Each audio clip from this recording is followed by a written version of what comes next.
we know you as the certified lover boy. I remember all through that season of BBNaija, it was always, oh, this guy's a lover boy. I said some good things about you, to be fair. I argued for you. Oh, nice. Yeah, Thank you. I felt like people who love Big, they should not be hated for it or called simps or shit like that. Nah. Yeah. I feel like if you can love like that. So yes, we know you as a lover boy. Yeah.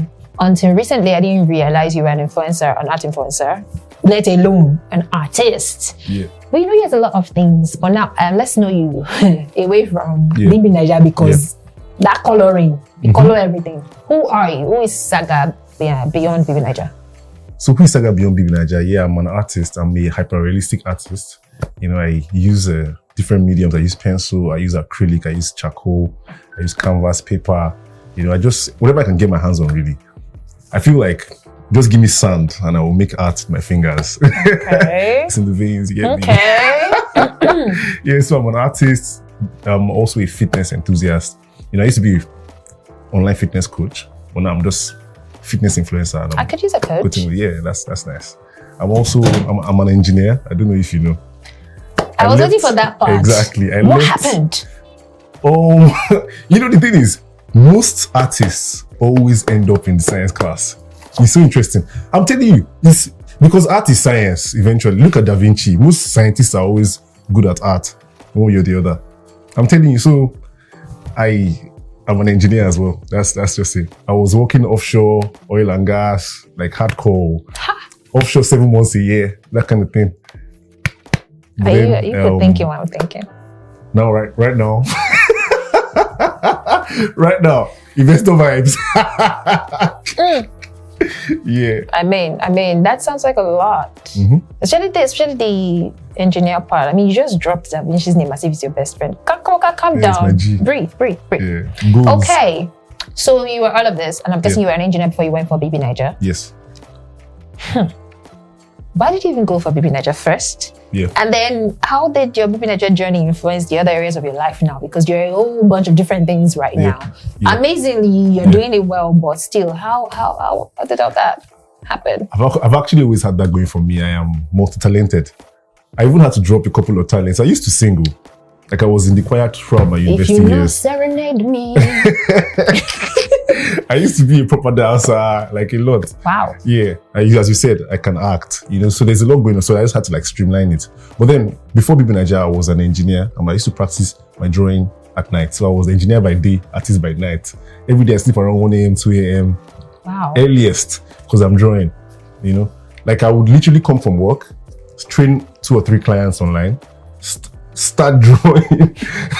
I never even used to have a weekend. I don't go to parties, I don't go to clubs. That was before BBNaija. But everybody kept telling me, apply for the show. I didn't used to watch it as well, but they just kept telling me, apply, you would win. Apply, you would win. That's what all my friends told me. That's what and I applied and I got in. That's what I carried to the house. Well, how was that? How was your journey at Big Brother? Because imagine going from working 2 jobs, art and engineering sounds like work. Going from 9 to 5 to going to influencer is not base. If I didn't have creativity in my juices, I wouldn't have survived. I'm telling you, it's been tough because like you're literally going from writing memos and writing reports to writing what's that thing called, captions.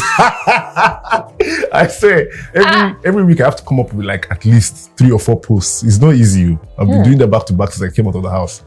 You know, pushing my art, pushing my fitness, and I'm also trying to be funny online. You know, what can I say? So yeah, you left BBNaija as the gentleman, the lover boy. Yeah. I think it colored everybody. Was like, oh, that guy they love, that guy they love, and a lot of people were pissed at that. Twitter people wanted to shoot you. Yeah. The memes were hilarious. Yeah. I loved that. Yeah, man, I loved it too. I loved it. I really did. Yeah. So now you're out of BBNaija. How has the reputation as a lover boy, how has it affected your life and your relationships? How has that affected my life and my relationship? So when I came out, he wasn't lover boy. He was mumu. Let's be honest. No, I mean, same thing is. When I went for one interview one time, they told me, Saga, the girl was trying to trick me. Good luck to whoever you are. I'm not going to call her name. She was trying to trick me. She said, Saga, pull out your phone. Go to your DM on Instagram. Scroll. She was telling me to be scroll. I should scroll on that. And she wants to show me something. I scroll. I didn't get there because apparently when I came out, good comments have not come in. When I went to my last kept scrolling, like, what's she talking about? When I got to the part where people were dragging me in my DM. So I've been actively working on that brand. That's how we evolved it to Loverboy, because eventually there's nothing like, it wasn't a mumu situation. It was just, being a gentleman. So I understand that you're working on the brand. Yeah. But now let's be specific a bit. Because everyone has seen you almost die on top. Man. Yeah. Yeah. Sorry, it's fine. Everyone has seen you so in love. So now that when you step up to a girl or whatever, there's this street cred now. You have to maintain that energy, because you can't come and be. Yeah. How does that feel? To be honest, what you saw on the show was Saga 101. That's me, down to my roots. Okay. I've always been that way. People thought I was faking it, but then my friend came up with tweets. I saw it that they already were tweeting it years ago that I'm that way. So that's actually who I am. I tried, even though somehow I've not, like I've not. Let me not go there. But then, let me not go there. But that's who I am, Sha. Yeah, basically. How did you discover art? You said you were doing it before Big Brothers, but when specifically did you realize, I could do this? I want to do this. Okay, so I started drawing for as long as I can remember. I've always loved drawing. Like I would literally I'll go out with my mom then when I was young, and then I would just pick up a portrait in their house, like one of their kids' portraits. I'll just sit down and start drawing it in my own way. And I've always had that. I help people with their lab reports, but I never knew that there was anything special about it. It was just normal. I have a flair for drawing. Nothing like I didn't win any competitions growing up or nothing.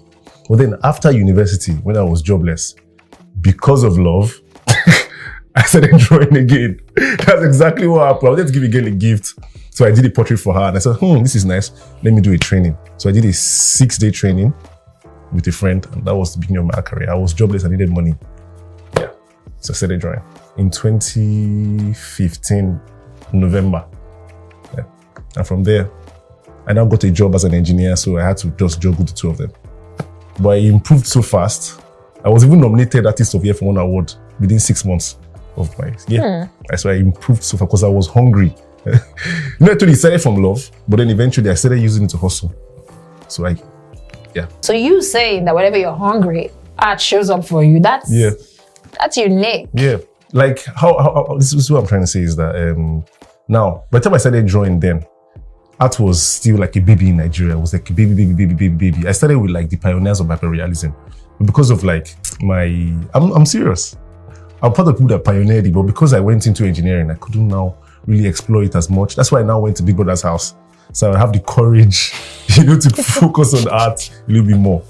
But it has always been there for me in the sense that when I was working as a copper, I used to get jobs, 200K, 250K, 150K, draw my wife, draw my family. I was balling. I'm telling you, so that's what I mean. What's that one thing that happened really in relation to that real life situation that you said, you know what, this is it. I want to do this. I'm even happy that this came up because I actually forgot this story, but this is like my art origin story is complicated. Now, so I drew my girlfriend at that time a gift, so that happened. But that was what made me start drawing at that time. What made me fall in love with art as a career then was when I drew my pastor's wife. That was the next portrait I did. I did it for her as a gift. Once I gave it to her like this, she started crying. The whole church was shouting and singing like Jesus Christ came the third time. It was incredible. And then when I saw all that emotion come out of people, I was like, this got to be something I can use to improve my life. So that was my turning point. That's big. It was big. Like she was literally crying. People were screaming. And it was also one ugly ass drawing. If I look back, I'm like... Did your girlfriend cry like that? No, she was just happy. Tell us about your journey as a hyper-realistic artist. Okay. My journey as an hyper-realistic artist. Yeah. So, as I said, I started in 2015. Back then it was just drawing people's family members. As I told you, I was just hungry. And pastors' wives and girlfriends and likes. But right now, I'm not even doing gifts anymore. I don't really give people art. A lot of people come to me. Saga, my birthday is March 2nd. Right now, I'm trying more to, like, as I said, pass messages. I'm trying to talk about mental health. I'm trying to talk about, address issues that have to do with, as I said, depression, anxiety, all those kind of social stuff. Because I'm a strong advocate for those topics. Because I believe if you're taking your physical health so seriously, you need to watch your mind as well. So because the fortitude of the mind, all of that. So, and then I'm trying to evolve with my medium. I'm trying canvas, I'm trying colors, I'm trying acrylic oil. And I'm working on one super painting. You see it soon. It's 10 feet tall. 10 feet. That's about double my height. Yeah. 10 feet. Wow. Yeah. So I'm really pushing myself in terms of size, and I'm trying to break all the boundaries. So that's why I'm in. Does size really matter? Skill matters as well. No, I'm serious. Like as an artist, I'm dead serious. You know, a drawing can be, or whatever can be so big, but then if like the skill that the artist has is not so interesting. I'm going to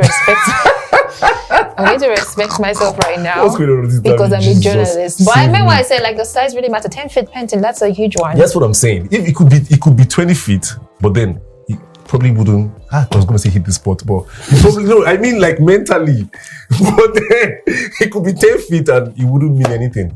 You know. So what happened? It could be 2 inches, and then it will get job done. Okay. So you said something about working on hyperrealism because you care about mental health. Yeah. So in your opinion, would you say your art mostly communicates issues around mental health? Yeah, mostly, but I'm not going to restrict it because eventually I could divulge into other things. But mostly for now, I'm trying to address healing, you know, and all that kind of stuff. Yeah. I like that. I think that's very important to our society. Don't you agree? Of course. But what inspired it? I'm not talking about the medium or the hyperrealism. I'm talking about mental health. What inspired it? Well, I'm kind of person that I actually would say it out loud. I struggle with other things, you know. I've experienced life such a short time, you know, ups and downs. So I've learned to always keep a positive vibe. That's why I'm always writing positive energy alone. I try not to spread negativity online. If you read my posts, whatever I'm posting, I'm always very concerned about spreading the right kind of energy. Like, what's it called? As an influencer now, the main thing I'm trying to influence is actually positive vibes, to be honest. That's fair. It's not even any brand or anything. I'm trying to spread good energy. So I'm trying to do that as well in my art. It's as simple as that. Does that make sense? It makes sense. Yeah. I mean, I'm tempted to ask, why do you think that's very important? But then again, anyone living in this time. No, some people don't really acknowledge it. That's fine. But as I said, a lot of people are going through it. You know, a lot of us just put up faces. Do you get? We move. We just keep appearances. But eventually, deep down, we're going through it. And nobody wants to show it, and nobody wants to show that part of them. But I'm not shy of it. You know, that's why, as you said, we talked about it before the camera. When I had that episode in the house, a lot of people cried in people's house, but they were hiding. I went to the front of the camera. I started like this. I faced the camera because I don't give a fuck. Really, it's an emotion. Sadness is an emotion. Why do you hide it? I'm not big on art in terms of I enjoy it, but I don't know the imperialism. I can actually preach art to you right now. No, don't do that. I can sell it to you. Don't do that. Today is not the day, Saga, and I am not the one. Let me tell you something there. Do you want to make money? It cannot be affiliate marketing. You want to be bougie. I like bougie. Bougie sounds like my vibe. There's no bougie without art. I'm telling you. Yeah, I'll just sip tea and that's the simplest way for me to sell it to you right now. Okay, so what I really want to know is, what are your I think is more it for me. Who are your artistic influences? Well, and why? And why? Okay. So as I said, I started drawing a while ago, you know, but I've not really been able to explore it. But then I started with some other guys. But we kind of started a little bit before me. But their names are Ken and Arinze and Raji. They all took that time I went for engineering to further their art career. They are doing so well. I'm so proud of them. So they are my inspiration. I also have one lady called Toyin. I can't remember her surname. Then one guy called Kendi Riley. Most of them, I know their works, you know. The names is not really important for me, but those guys are more international than these other guys. This is weird for me right now. Yeah.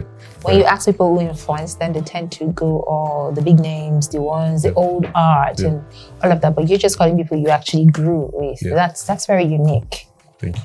Why are they the ones that influenced you? Well, as I said, these guys were able to take that step. They all these three guys I mentioned, Ken, Arinze, and Raji, they are all engineers of some sort like me. They studied engineering or sciences, but they were able to take that bold step and focus on the art much earlier than I did. I admire them for it. I can't lie. It takes a level of confidence, do you get me, to not practice engineering back then in 2015, 2014, when you leave school. You don't even get the job. Just go straight into art. That's what they did. And that's really worked out for them. and then because of them, a lot of younger guys, see, you know a guy that drew the French president, one small boy like this, in Fela's Shrine. We have a lot of younger guys coming up now saying they want to practice art because these boys are making big bucks. Where do you see yourself in 7 years specifically? Paint a picture for me. Specifically, it's hard though. But it's a dream. It's your dream. I want to be international, much more than I am now. As what? As an artist, I want to be, because art is like the long-term goal for me. I have other things going, as you said, acting, fitness, they're all there. But I want to be like an international artist. I want to be a big name. See, art, his name. When you just say Saga Adeolu, say, that guy. Wow. Call the full name. Call the full name. There's already full name. It doesn't. Adeolu. Do you get? When they call my name in the museums and galleries in France, everybody's like, oh, Europe. Even France is in Europe. Oh my God, you know that. Exactly. That's the. I don't. And then I'm also big on family, so I want to be a family man as well by that time.